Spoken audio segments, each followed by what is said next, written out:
لیکن اسلام کے نزدیک دجال ایک بدصورت اور کانا شخص ہوگا۔ اس کے بال ایسے گھنگریالے ہوں گے جیسے اس کے سر سے سانپ لٹک رہے ہوں۔ وہ ایک جگہ نہیں رکے گا۔ اس کی رنگت سرخی مائل سفید ہوگی۔ اس کی پیشانی نمایاں اور گردن بہت زیادہ چوڑی ہوگی۔ اس کا قد چھوٹا ہوگا اور کمر میں کب ہوگا۔ اس کے باوجود وہ بہت طاقتور ہوگا۔ وہ عام انسانوں کی طرح نہیں چل سکے گا۔ دجال ایک مرد ہوگا اور اولاد پیدا کرنے کی صلاحیت سے محروم ہوگا۔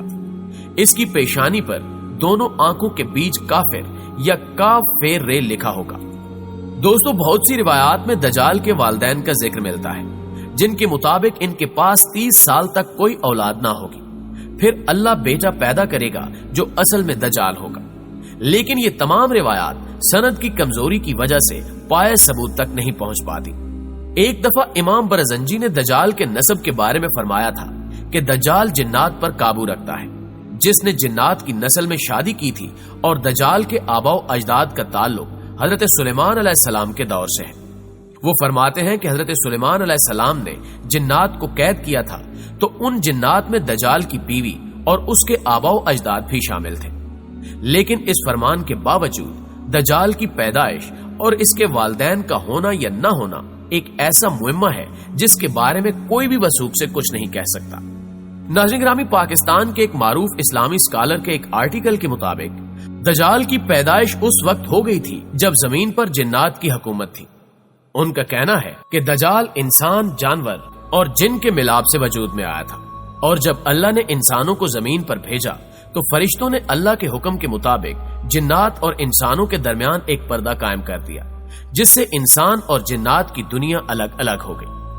فرشتوں سے جنگ کے بعد جنات کو مختلف جزیروں میں قیدی بنا لیا گیا تھا، لیکن ان میں سے کچھ جنات ایسے بھی تھے جنہوں نے فرشتوں سے بدلہ لینے کا سوچا۔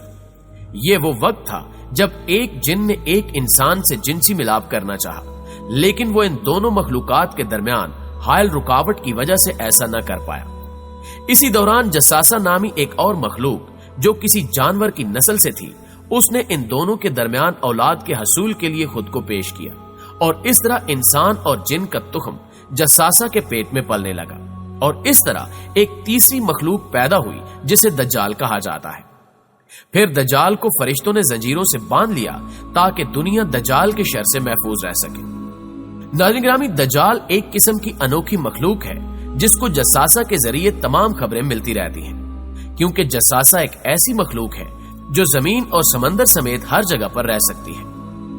بہرحال اس آرٹیکل میں کتنا سچ ہے یہ تو صرف اللہ ہی بہتر جانتا ہے، مگر جساسہ کے متعلق ہمیں صحیح معلومات اس واقعے سے ملتی ہیں جس میں حضرت تمیم داری رضی اللہ تعالی عنہ نے دجال سے ملاقات کا پورا واقعہ آپ صلی اللہ علیہ وآلہ وسلم کو بتایا تھا۔ ایک دفعہ عثمہ بنت یزید بیان کرتی ہیں کہ رسول اللہ صلی اللہ علیہ وآلہ وسلم میرے گھر تشریف فرما تھے۔ آپ صلی اللہ علیہ وآلہ وسلم نے دجال کا ذکر فرمایا کہ اس کے ظہور سے پہلے 3 قحط پڑیں گے۔ 1 سال آسمان کی 1/3 بارش رک جائے گی اور زمین کی پیداوار بھی 1/3 کم ہو جائے گی۔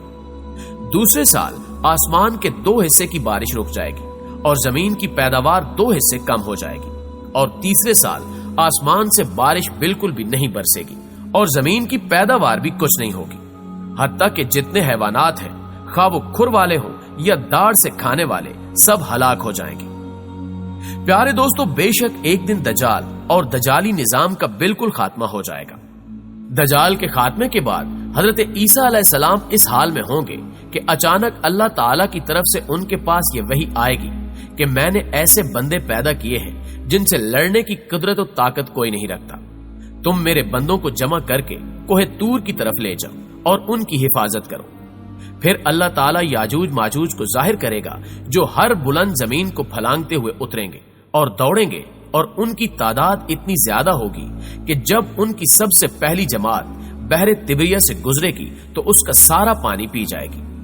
پھر جب اس جماعت کے بعد آنے والی جماعت وہاں سے گزرے گی تو بحر تبریہ کو خالی دیکھ کر یہ کہے گی کہ اس میں کبھی پانی تھا۔